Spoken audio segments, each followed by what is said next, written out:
Под крышей дома своего. Почему граждане нашей страны в большинстве своем не могут купить себе жилье? Сегодня мы поговорим о социальной поддержке граждан, нуждающихся в жилье. Еще одна не менее актуальная тема – открытие рынка недвижимости. В обществе есть две позиции. Будем разбираться в этом вопросе, но чуть попозже. А сейчас я представлю гостей нашей студии. Министр социального обеспечения и демографической политики Руслан Аджба, экс-депутат 6-го созыва, врач-хирург Алхаз Джинджолия, Адгур Лагвилав, общественный деятель, и юрист Центра гуманитарных программ Саид Гизердава. Здравствуйте. И прежде чем мы начнем, Руслан Таифович, я хотела бы вам задать вопрос. Расскажите о том, как реализуются государственные целевые программы по предоставлению жилья отдельным категориям граждан. А вообще, какое количество заявлений лежит и много ли у нас семей, которые нуждаются в жилье? Основная наша цель – это оказание адресной социальной помощи нашим гражданам, оказавшимся в трудной жизненной ситуации, оказание финансовой помощи на приобретение жилья. Наши программы, впервые программа заработала в 2019 году. Мы в 2019 году реализовали первый год двух программ. Тогда еще у нас две программы были. Государственные целевые. Это одна из программ, это оказание поддержки отдельным категориям граждан. Вторая программа – это жилище 2021. На реализацию двух программ было предусмотрено 40 миллионов в год. Итого 120 миллионов на 3 года. В 2019 году мы реализовали первый год. На 40 миллионов рублей мы оказали помощь 54 семьям, заявителям, которые получили финансовую поддержку. В 2020 и 2021 году в связи с ковидом, с пандемией, программы были приостановлены. Это связано в первую очередь с финансовыми трудностями, которые возникли. Но дальше мы в 2021 году, в конце года, продолжили реализацию программы. Уже дело в том, что мы, изучив хорошо, проанализировав эти две программы, пришли к выводу, что необходимо объединить эти две программы. И мы утвердили, указом президента была утверждена новая программа «Жилище 2022», в котором мы сократили круг лиц, которые получают эту поддержку. Это связано в первую очередь с тем, что на сегодняшний день у нас более 1000 заявлений. С учетом той суммы, которая у нас есть, мы 40 миллионов рублей в год, и получают около 50 семей в год помощь. Это получается, у нас растягивается на много лет. В связи с чем мы решили определить круг лиц, которым в первую очередь, которые наиболее нуждаются, и в первую очередь нужно оказать помощь. Это 5 категорий граждан. И в ноябре 2021 года мы начали реализовывать эту программу. Было рассмотрено 83 заявления, 50 положительных решений, и 50 семей получили и получат еще, продолжают получать финансовую помощь. Но это, я насколько знаю, эта помощь, она на безвозмездной основе. То есть эти средства не нужно возвращать государству. Да, безвозмездная и безвозвратная помощь. Да, а почему те программы не были доработаны, ипотечное кредитование, которое было, и возвратные средства? Я знаю, что есть семьи, которые и такие деньги тоже получили. Первоначально, да, у нас в соответствии с программой «Жилище 2021» 42 семьи получили на общую сумму 30 миллионов рублей финансовую помощь с условием возвратности, частичной возвратности. Но, однако, в связи с пандемией и ухудшились жизненные положения этих семей, этих граждан, и они не смогли возвращать нам своевременно, обратились к нам с просьбой отсрочить или с просьбой вообще освободить их от возврата этих средств. Ну и с учетом всего мы пришли к выводу, что лучше отказаться от этой идеи, потому что на самом деле нет возможности у наших граждан возвращать, именно у этой категории граждан, возможности возвращать эти средства. А вот вы сказали, что очень много заявлений лежит, и в большинстве своем люди, они снимают жилье, арендуют. Но в связи с тем, что в этом году сезон обещает быть успешным, арендная плата повысилась в разы. Как быть людям в такой ситуации? Ну, это сейчас, что касается там, да, это, не ко мне, наверное, вопрос, но дело в том, что, да, действительно, в связи со сложившейся ситуацией цены растут, и в том числе арендная плата, это ухудшает положение наших граждан.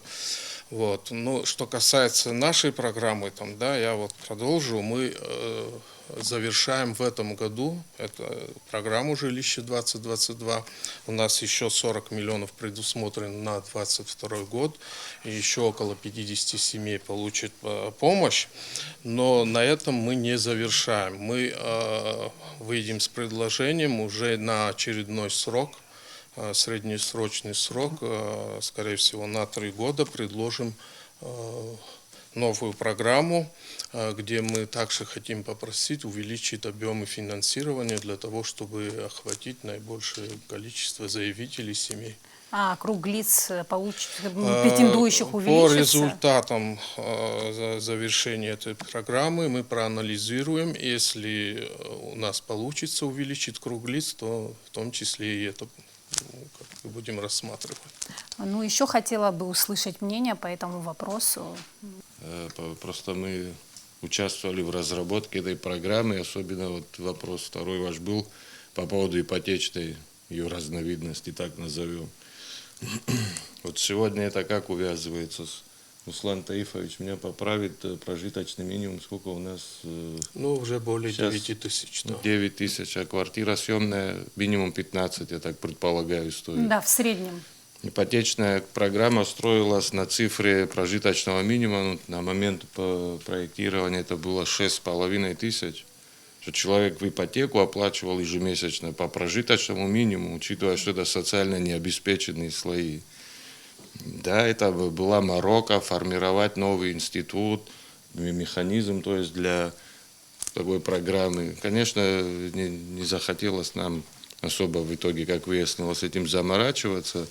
Да и граждане тоже, видимо, решили, что это в типичном для нас послевоенном стиле, лишь бы получить, а потом можно не платить. Но были граждане, которые очень даже добросовестно платили, и в данном случае даже пандемия не может быть аргументом.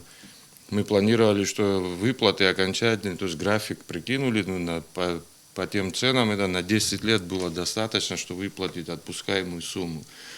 Можно было бы сделать на 12 лет, отложить там время пандемии, вычесть и потом прибавить в итоге.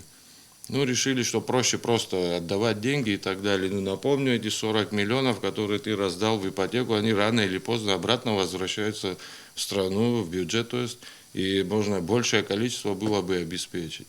А может быть, продумать еще рычаги возврата? Так и еще больше скажу.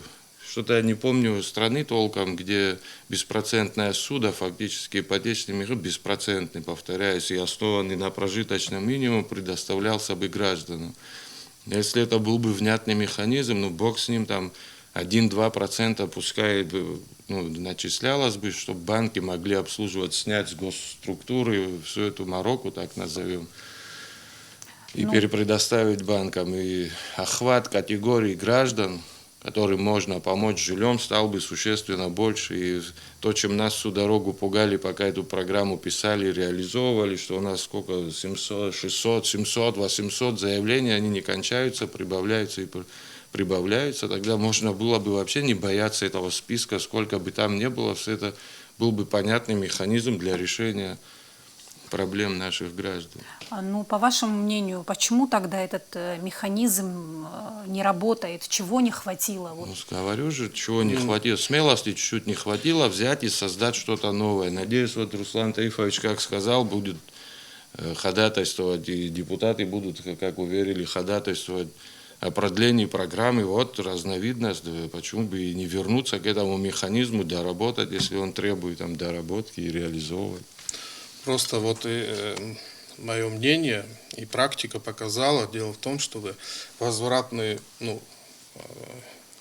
ипотека, так назовем, или как хотите, они должны быть, но это уже не через министерство, а через банки. У них есть механизмы возврата этих средств, а у министерства таковых пока нет возможности возвращать эти средства.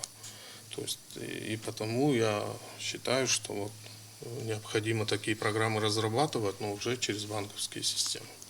Да, я вот могу с уверенностью сказать, что многим не нужны субсидии от государства. Люди готовы платить, зная, что там, через некоторое время они, по сути, выкупят свое жилье. Эта квартира будет принадлежать им. Но вот я в их числе, и я могу сказать, что у многих это проблема, и многие бы платили добросовестно этот кредит, если им была бы предоставлена такая возможность. Но, к сожалению, пока у нас так. Саид, может быть, вы тоже выскажетесь? Ну, я могу сказать относительно того, что почему эта система не работает, система ипотеки. В принципе, я думаю, что у нас рынок недвижимости не настолько развит, да, чтобы еще и как-то банки к этому подключились, и фактически мы могли бы, да, иметь здесь недвижимость в ипотеку. Тут очень много таких вопросов, да, которые экономическую природу имеют, к сожалению. Вот ситуация такова, с моей точки зрения, вот если коротко оценить. Да, Адгур. Я хотел бы вопрос задать. Я так понимаю, два человека, которые создали эту программу, да? Принимали участие. Одни из. Можно говорить о том, что программа была успешная? Вот на этот вопрос я так отвечу. Конечно, и до того, как появились эти программы, и глава государства, и правительство, и местные органы самоуправления тоже выделяли жилье, оказывали помощь. Но целевых таких программ не было. Это первая такая целевая программа, которая возникла у нас в Абхазии. И можно сказать, что успешно, с учетом того, что 100 с лишним семей уже получили помощь, и дальше тоже и в этом году еще получат. И на этом мы не остановимся, как я уже сказал, и дальше будем развивать и наращивать объемы финансирования. Приобрели жилье, да? 100 человек. На законных основаниях. Ну, Да. это серьезно. Но это уже большой прорыв. То есть ипотечный механизм до этого мы не создали, а вот механизм захвата жилья, все помните, на Маяке, в Новом районе уже формировался. И когда эту программу, вот Руслан не даст соврать, начинали, это в период захвата в Новом районе дома, вот по первому кругу, если я не ошибаюсь, там разбирали эту тему, еще параллельно готовился захват еще в другом регионе. В районе, то есть города. То есть социальное напряжение какое-то сняло эта программа? Конечно. Ты говоришь про Многие успех, надо вопросы спросить у были. этих людей, кто получил жилье и какие семьи, если вы видели, получили. Как можно об успехе? Конечно, успех. Не успех, я считаю, что мы ипотеку не привели в чувство. И как Саид говорит, там вообще нет привязки к рынку недвижимости. Наша полуразрушенная, помните, сколько комментариев мы спорили, вторичный рынок жилья. Сейчас тема у нас же недвижимость. Речь же не идет о первичном выстроенном жилье. Речь идет об освоении вторичного жилья. Минимальные цены, соцопросы проводили людей. Подавляющее большинство, кстати, добропорядочные граждане, как обещали, опять повторюсь, я прицепился сейчас к этой ипотеке, но хочу договорить, что как обещали, так и платили. Это был, по-моему, единственный, нащупали методом проб и ошибок самый действенный механизм. Мы не такие богатые просто взять и дарить, при всем при этом, учитывая, какие мы трудолюбивые, честно говоря, это многих развратит, что можно пойти и поплакаться и получить, пусть некрасиво звучит. По-хамски, может, говорю сейчас, заранее извиняюсь, но так и получилось в итоге. Многие семьи не получили жилье, потому что имели где-то там что-то неуказанное, где-то источник дохода был больше, чем тут писалось как бы в анкетах и так далее. Ну, по мне так, чтобы механизм возврата работал, и зарплата тоже должна играть немаловажную роль. Теперь уже которая- соответствует да. минимальный прожиточный минимум, я же не зря упомянул, у нас теперь по закону зарплата должна быть больше него. Так что вот хоть вопрос жилья хорошо, если бы это даже было бы не так. Живут на съемной квартире и платят 15 тысяч, зарабатывают, бедные находят. Я об этом тоже, В да. основном на Сухуми идет речь про, я так понимаю, да, наверное? Нет, большинство это вся квартир. республика. Мы охватили нет. всю республику. Каждый, где ему удобно, там и Ну, приобретает. большинство в Сухуми, ну, я так Ну, в основном и обращаются. Где работа, туда и обращаются. Да. Вот это тоже одна из проблем, если говорить глобально, да, в большом контексте, это проблема экономической неразвитости. И многих и Аткварчельский район, и Ачимчирский район, многие районы. И поэтому все молодые люди, которые там обзавелись семьей, появились дети, они все едут в Сухум, чтобы здесь найти какую-то работу, потому что там у нас на месте Да. работы никакой нет. И поэтому в Сухуме, вот по моим наблюдениям, за последние несколько лет цена минимум 40, на 40% выросла на жилье. Это минимум на 40%. А по аренде просто колоссальный подъем цен на аренду жилья. И еще часто, да, еще часто бывает такая практика, что в несезонные месяцы сдают там в какой-то более-менее оптимальной цене, а с началом сезона людей просят покинуть квартиры, чтобы там заселить отдыхающих. Я считаю, это тоже проблема. Да, вряд ли мы там в ближайшие годы сможем, почти тысячу семей, да, вы назвали, в ближайшие годы мы это не решим проблему. Но проблема то, что платить людям за аренду, да, это тоже серьезно. То есть те суммы, которые люди платят сегодня за аренду, вот Масик Алхас Владимирович сказал, 15 тысяч это минимальная планка. То есть то, что люди платят за аренду, теоретически они могли платить в уплату как такого, ну, социального кредита, да, ипотека или как угодно это можно назвать. То есть в среднем семья, допустим, 2-3 детей, там это трехкомнатная квартира, это в среднем 20-25 тысяч рублей в месяц. То есть эти деньги, в принципе, можно было оплачивать в уплату вот этого ипотечного долга. То есть как-то все равно эти деньги сейчас уходят, эти деньги люди платят, которые нуждаются в жилье. То есть, конечно, лучше платить не за аренду, а за свое собственное жилье, чтобы его выкупать. Ну, тут, видите, наше министерство, как я уже сказал, занимается особой категорией граждан, особо нуждающимся, незащищенным там слоем граждан, которые оказались в трудной жизненной ситуации. Что касается самой жилищной, она более обширная. И если к нам обратились там около 1000 человек, то в каждой администрации, там, местной администрации тоже по несколько тысяч обращений. То есть это гораздо больше граждан, которые ищут, имеют желание приобрести жилье. И все вопросы жилищные только через наше министерство, понятно, что это никак не решится. Мы занимаемся особыми категориями граждан, и в нашу компетенцию не входит там, решение вопросов остальных. И это уже надо решать другим органам. Как бы, Совместными В усилиями, местной да? администрации тоже есть практика, что они какое-то жилье кому-то все-таки предоставляют. да, есть такая Вообще, практика. я думаю, этот вопрос, вы много над этим вопросом работали. Теоретически мы можем вот эту систему выдачи жилья централизовать, чтобы был какой-то один центр, который принимает вот эти решения и собирает все эти заявления, чтобы не получилось. В любом случае будут там моменты, кто-то кого-то будет дублировать, где-то по нескольку, от одной и той же семьи, там несколько заявлений в разных администрациях. Ну, единая база данных вы имеете? Я имею в виду, что было одно, вот условно говоря, ваше министерство, которое всеми жилищными вопросами будет заниматься. Чтобы было понятно, кто за работу отвечает, и чтобы была логика того, чтобы увеличивать в том числе и финансирование по этим программам. Это они не справятся. Ну, пока мы до этого не дошли, на самом деле, вряд ли у нас это получится именно через наше министерство. Я извиняюсь, Но я к тому какой-то говорю, что у орган, вас положительный есть опыт. орган, Да, я не должен могу быть. говорить о положительном опыте наших, скажем, администрации, а у вас положительный опыт есть, то есть вы знаете и умеете, есть понимание, как с этой проблемой работать. Ну, какой-то орган, да, можно определить, который будет заниматься централизованно этими вопросами, я согласен. И в продолжении темы жилья, продажа иностранцам недвижимости. В нашем обществе с беспокойством воспринимают эту тему. Периодически этот вопрос возникает в повестке дня. Вот хотелось бы услышать ваше мнение в этом вопросе. Как вы считаете, поможет ли улучшить экономическую ситуацию в нашей стране открытость такого сегмента недвижимости, как жилье?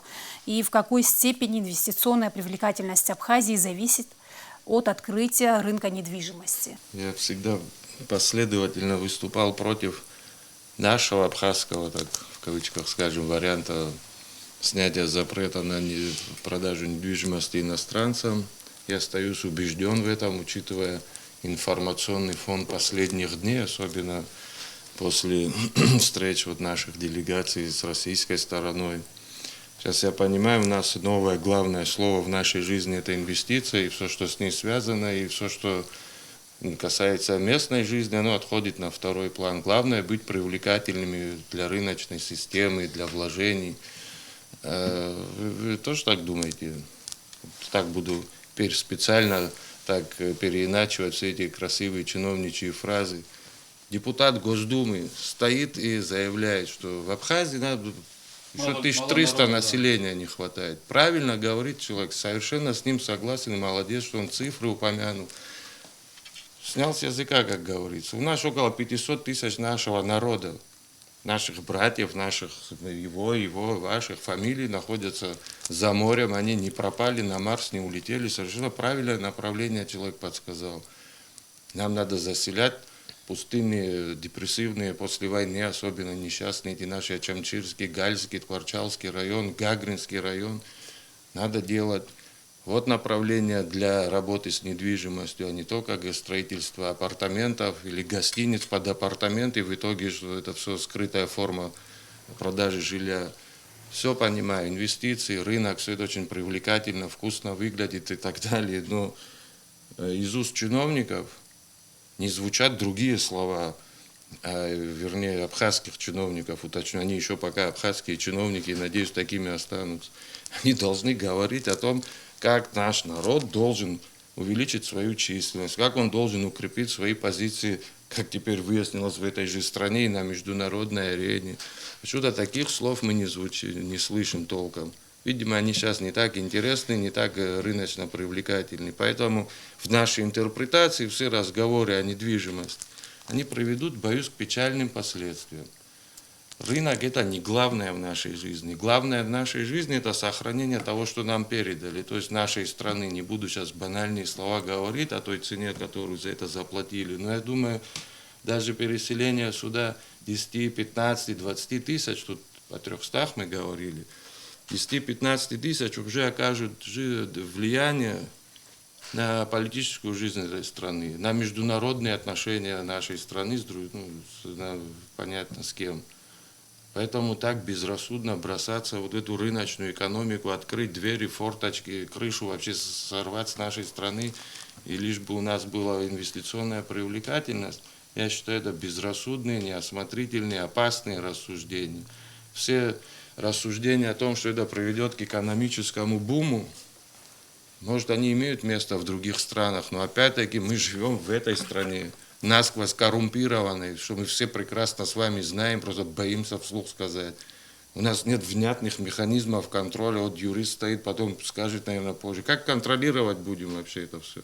Кто будет контролировать? Но захотят ли наши соотечественники туда ехать и жить в этих районах? А знаете, мы вот перед И мы уходом, экономически мы можем себе позволить столько человек вернуть на родину? экономически, вот как раз вот это будет экономически, политически, социологически, демографически более оправдано, чем безрассудное поклонение рыночным канонам. Почему вы их отправляете в депрессивное? Что называется депрессия? Опустевшее Я не село? отправляю, Нет, я хочу узнать извини, ваше что мнение, так. да. Опустевшее абхазское село в Ачамчирском районе не депрессивное, оно покинутое, там некому жить. От аварий, наркомании, от уезда вслед за заработками в другие страны, они просто опустели. Они прекрасные селы, прекрасная земля. Конечно, туда можно заселять, и там заживет жизнь. Все вы помните, как в абхазском селе люди жили до войны в сравнении с селами огромной страны, где мы раньше жили. Очень даже неплохо люди были обеспечены и доходом, и жилищными условиями. А судя по тому, куда катится этот мир, скоро очень актуально будет иметь в селе дом. Уже просто хотя бы с идеей продуктовой безопасности, сейчас модное слово стало. У нас много проблем. У нас в приграничных районах должны жить абхазские, вот пускай переселенцы будут, или если мы можем так расплодиться, сейчас некрасиво выражусь, чтобы заселить эти земли хотя бы уже из военной безопасности, из политической безопасности. В Гале живет большинство мигрельцев, в Гаграх живет уже большинство не абхазцев, так скажем, там разных национальностей люди уже. Ну, это никого не настораживает. Я про это говорю, я не вредничаю, что давайте не продавать, как собаки на сене сидеть. Рядом с нами Краснодарский край. Это чемпион по демографическому взрыву в России. Самые большие цифры динамики И внутренняя иммиграция, роста. почти вся Сибирь уже там в Сочи живет. только о внутренней речи идет, понятное дело. Краснодар, город, это номер один, растущий взрывными темпами. Соответственно, Сочи чуть меньше, но то же самое происходит. Такой над нами навис демографический балкон, как его один специалист назвал, и повторяю. И здесь полупустая Абхазия, но она более комфортная, она более чистая. Вы представляете, если там миллионы людей хлынут, все понятно, это же образно выражает, что они хлынут там в буквальном смысле слова. Но будет у нас вот Сочи, вот сплошная полоса, магазины, гостиницы, магазин, гостиница и так далее, и так далее. То есть минусы есть в любом процессе, как и плюсы. Но тут надо учесть, что потеряет Абхазия и что приобретет. Она себя Да. потеряет, вот что будет всего лишь. Ну, будет богатая, конечно, развитая, но это не будет та Абхазия, Это тоже, в которой мы тоже живем. не точно. Алхаз Владимирович. Да, Саид.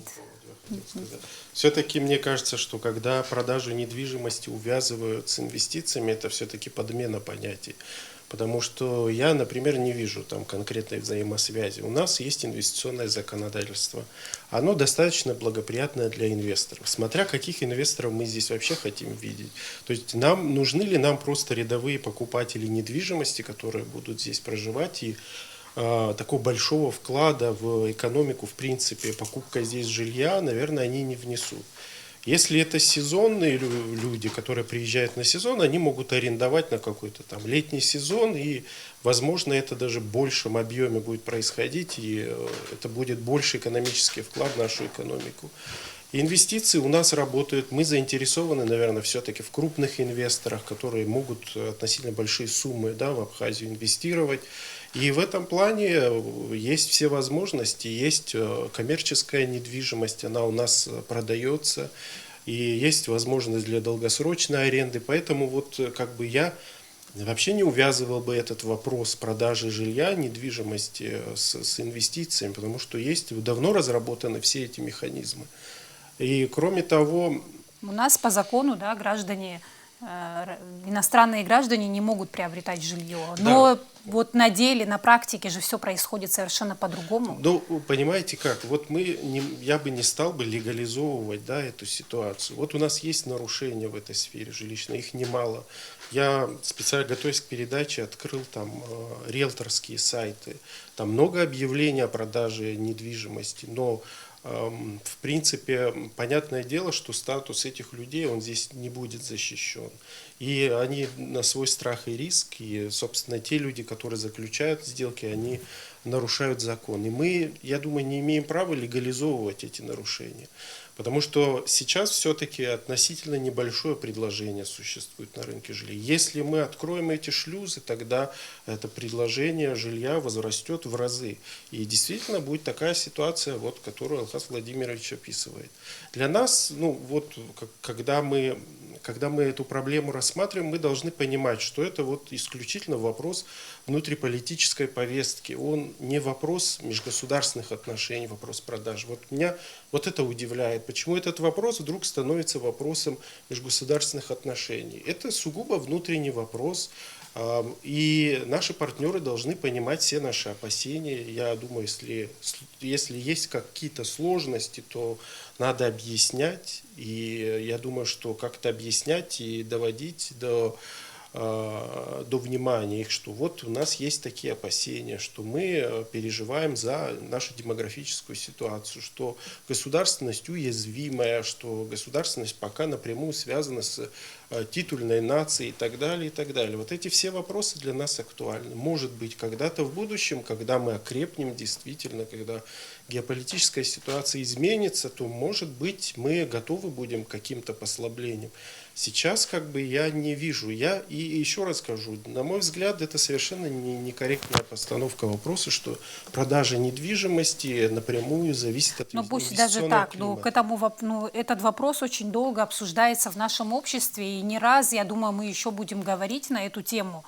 Вот вы говорите, возможны послабления. Ну какие вы видите послабления? В чем должны быть? Даже если в будущем, например. Мне сейчас сложно, потому что это отдаленное все-таки будущее, потому что риски для нашей государственности, они есть, они довольно долго будут существовать.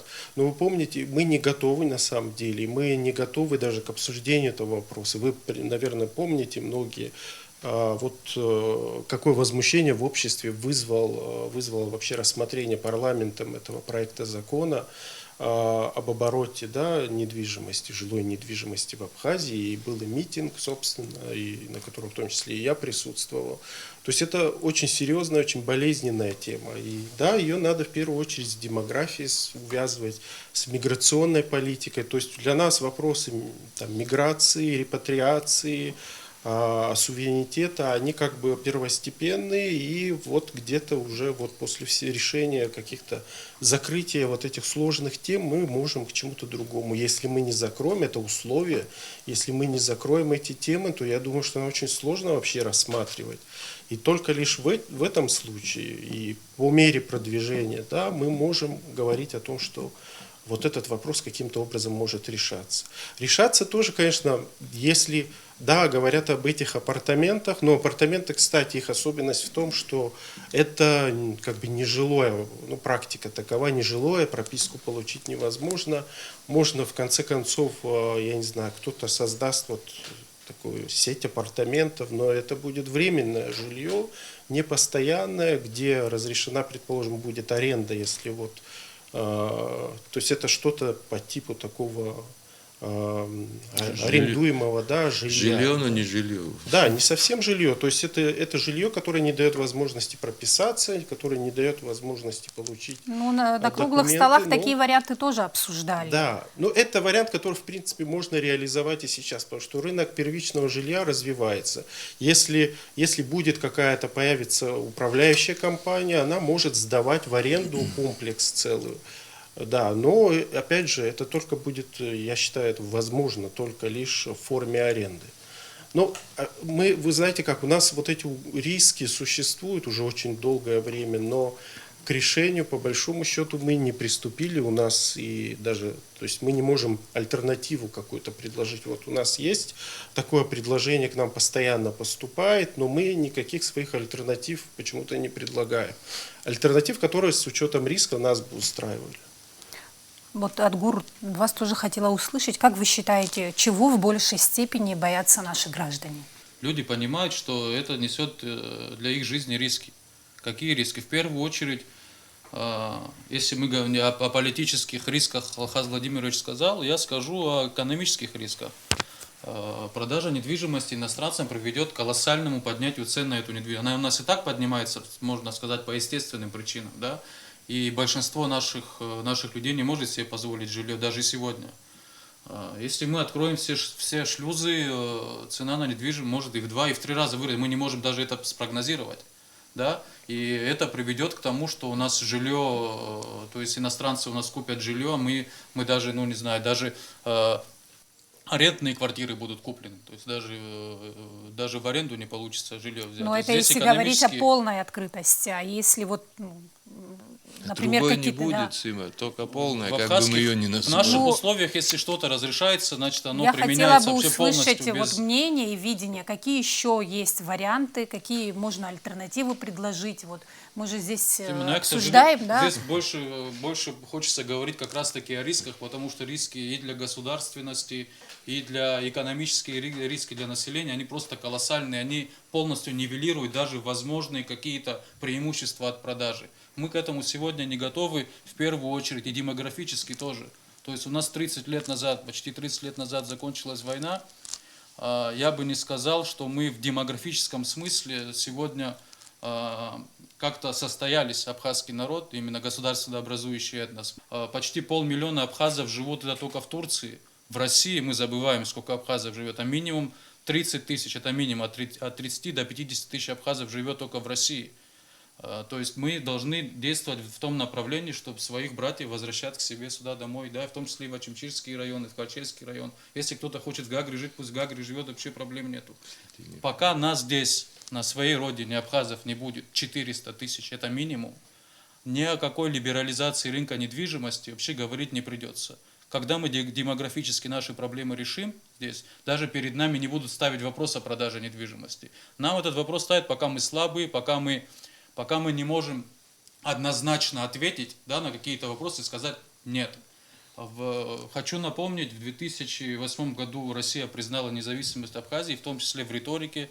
Тогда президент Медведев и президент следующий Владимир Путин ставили акцент на том, что Россия защищает абхазский народ от исчезновения. Это много раз говорили. Вот речь была, по-моему, Владимира Путина 2 года назад. Он и напомнил по поводу геноцида, который осуществлялся над абхазами в период советской власти Грузинской ССР. То есть у нас есть все аргументы, чтобы на этот вопрос говорить четко «нет», чтобы быть понятным перед своим партнером и быть честным перед своим партнером. Известный уже всем всей Абхазии депутат Калашников на встрече совместной тоже говорил о вопросе недвижимости. Там он и абхазский язык затронул, там вопрос границы, и по недвижимости он тоже сказал, что, к сожалению, наши официальные лица проигнорировали, то есть отреагировали на абхазский язык, отреагировали, там на КПП ПСО отреагировали, а по вопросу недвижимости так все аккуратно промолчали. То есть и каждый раз на это надо реагировать.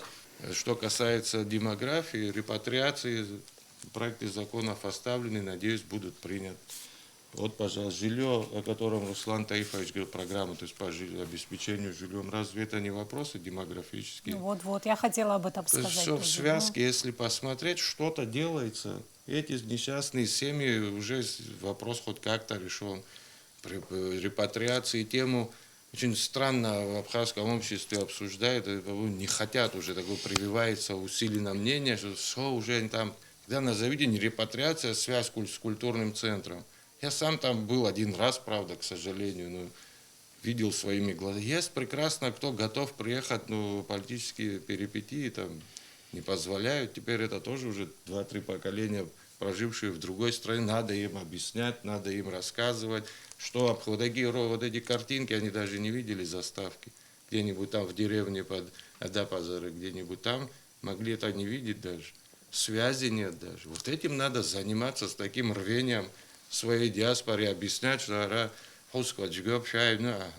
кто-то делает толком. Эта работа должна быть государственная программа. Вопрос надо корневой правильно поставить. И тогда вытекут оттуда все ненужные вещи отпадут, нужные вещи останутся. Руслан Таифович, я хотела бы ваше мнение тоже услышать. Да. Что касается нашего министерства, да, мы некомпетентный орган в этом вопросе, и потому сейчас я могу высказать только свое мнение. Там другие органы занимаются, наверное, и хочу сказать, что и мной тоже это, наверное, не так хорошо изучено, чтобы однозначный ответ дать. Но вот, конечно, свободно, если открыть рынок, это приведет к тем последствиям, о которых уже сказано, здесь повторяться не буду. Но совсем закрыться тоже это тоже не выход, наверное. Ведь о иностранных гражданах, когда мы говорим о гражданах дружественных стран, нашей республики. И вот так категорично, не знаю, я думаю, что надо хорошо изучить, надо какие-то предложения пока, может, в закрытом формате обсуждать и с общественностью, и какой-то выход всегда можно найти. Это не в ущерб наших граждан, не в ущерб нашей страны. Я думаю, что такой вариант возможен. Только надо этим заниматься. Для этого создаются рабочие группы, для этого подключается и общественность, и все вместе, если вот какой-то выход надо найти.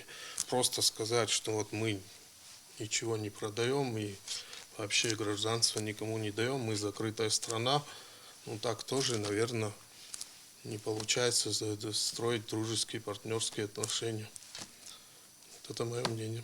Совсем, конечно, мы не закрыты от дружественных государств. То есть у нас есть возможности. Да, они вот такие очень долгосрочные. По времени человек должен все-таки укорениться в Абхазии. Да, то есть мы говорим о том, что есть через институт гражданства, можно впоследствии получить. Но человек, в конце концов, если он так...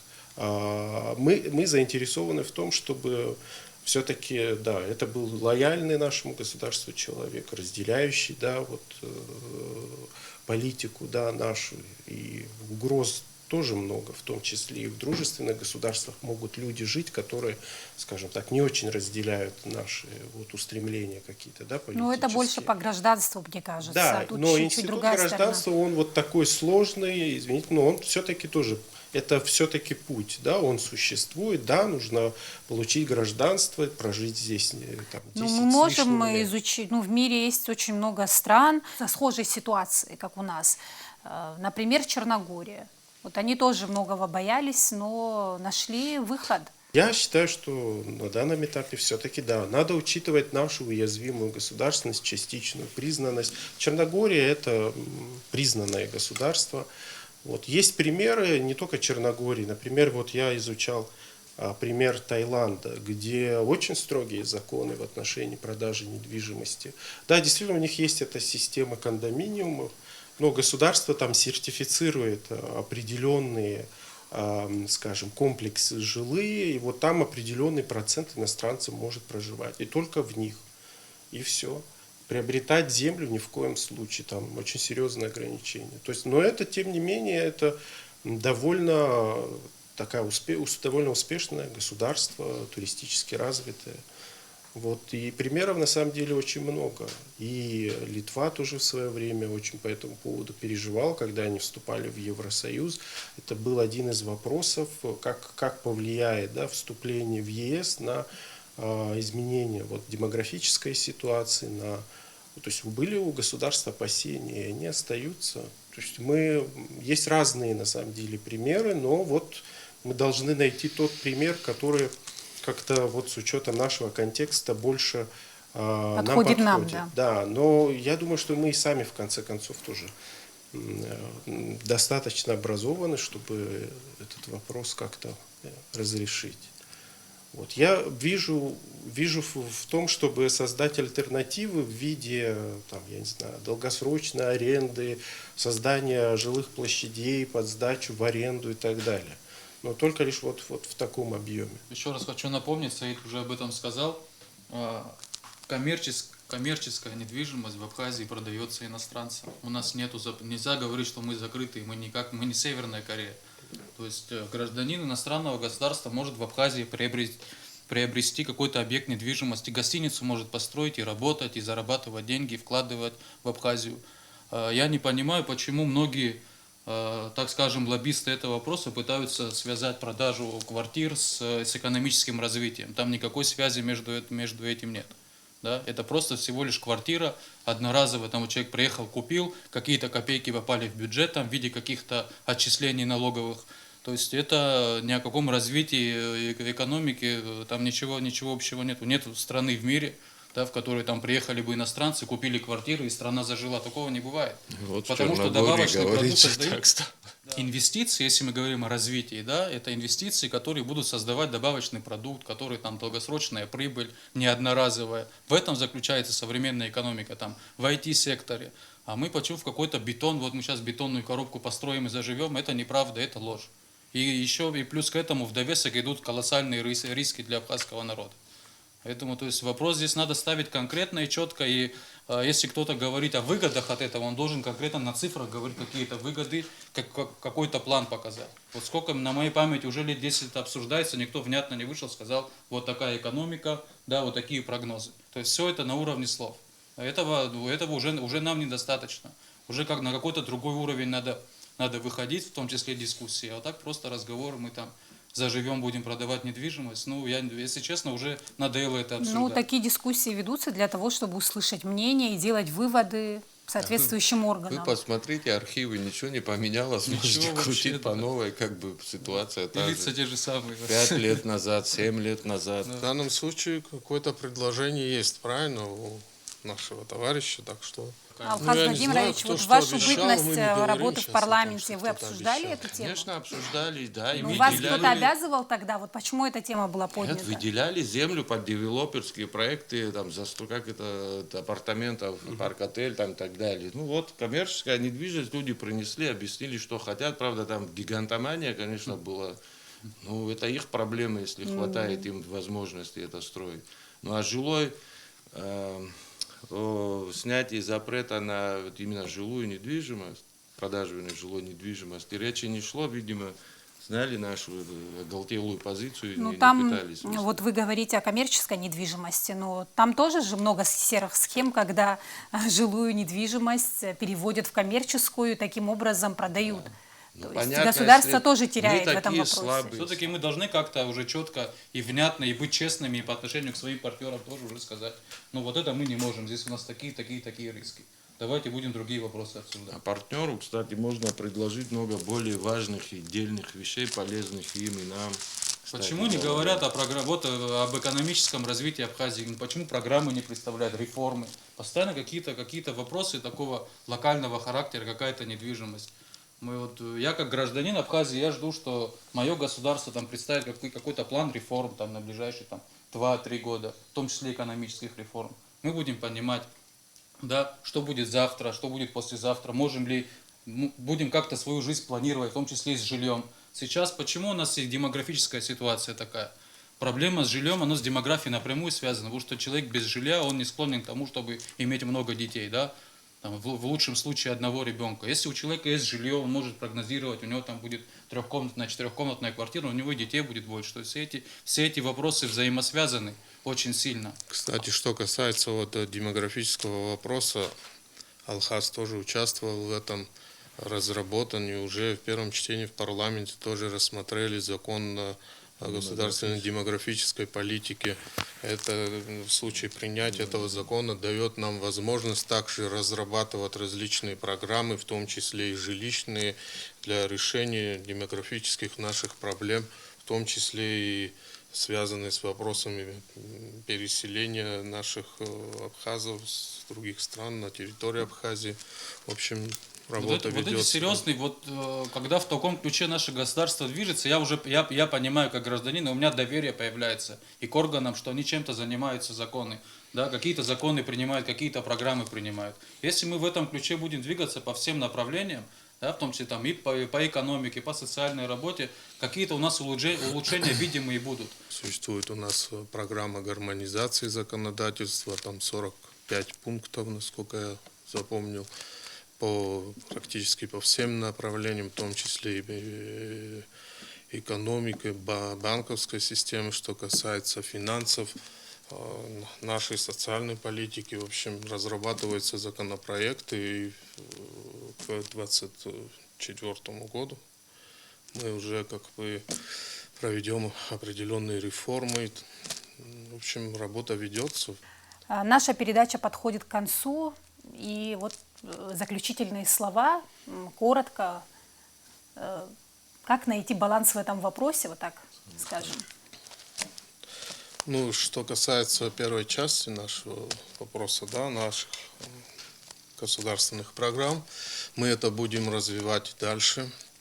Мы будем увеличивать объемы финансирования и решать проблемы граждан, оказавшихся в трудной жизненной ситуации, мы будем. Вот. Дальше тоже у нас, как я уже сказал, вопрос демографической политики поднимем. Будем также разрабатывать программы, в том числе и жилищное обеспечение многодетных семей, вопросы, касающиеся переселения добровольное на территории Абхазии наших абхазов, проживающих за пределами Республики Абхазия. Вот. Что касается второй части нашего вопроса, я уже сказал свое мнение. Я считаю, что выход всегда найдется, надо это обсуждать, надо предлагать какие-то определенные там, да, мнения, разрабатывать нормативные акты и без ущерба интересов наших граждан, нашей государственности найти выход из этой ситуации. Полностью с Русланом Тейфовичем согласен.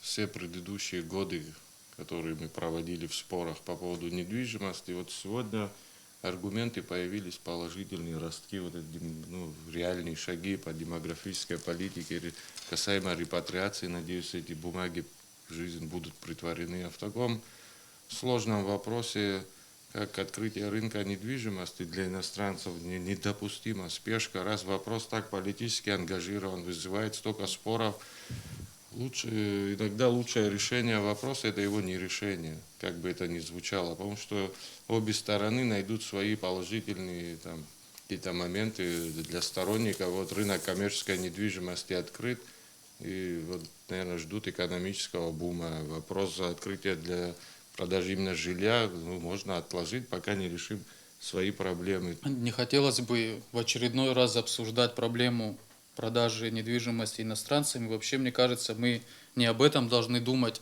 Мы должны думать о том, как бы наши граждане смогли приобрести недвижимость в Абхазии. Это намного важнее вопрос. И чем больше у нас будет таких программ, это одно из возможностей решения проблемы, да, что касается самых незащищенных слоев населения. Мы должны в первую очередь думать о том и работать в том направлении, чтобы наши граждане могли зарабатывать деньги, чтобы была развита экономика, чтобы люди сами без помощи государства могли приобретать недвижимость. Я считаю, что основные направления должны быть в этом заключаться. А думать, иностранец, если в Абхазии не сможет купить, не знаю, в Черногории может купить. Я особо не буду переживать за иностранцев, которые имеют возможность покупать недвижимость за границей. Я переживаю о себе в том числе и о наших согражданах, которые лишены возможности не только там за рубежом покупать недвижимость, а у нас здесь в Абхазии.